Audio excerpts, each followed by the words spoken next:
Dans ma thèse, je suis partie de l'idée d'étudier les capacités de reconnaissance des émotions des enfants TDI dans les mouvements du corps et la dynamique corporelle pour voir si ça pouvait être un levier d'action intéressant pour favoriser leur inclusion et leur participation sociale.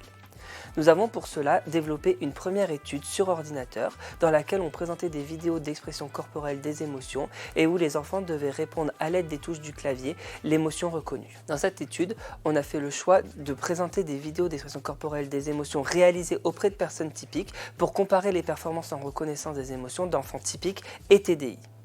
Par la suite, on a donc réalisé des vidéos d'expression corporelle des émotions auprès d'enfants typiques et déficients intellectuels pour les implémenter dans une tâche ultérieure de reconnaissance des émotions auprès d'enfants typiques et d'enfants présentant un trouble du développement intellectuel.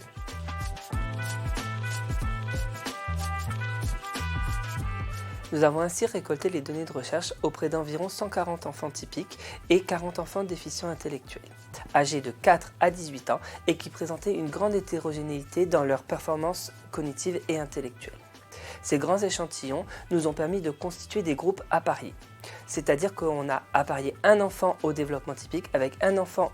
avec un trouble du développement intellectuel sur la base de l'âge chronologique ou de la performance cognitive. Après avoir constitué ces groupes appariés, nous procédons à des analyses statistiques pour étudier les différences entre ces groupes et pour vérifier les hypothèses que nous avions formulées au préalable.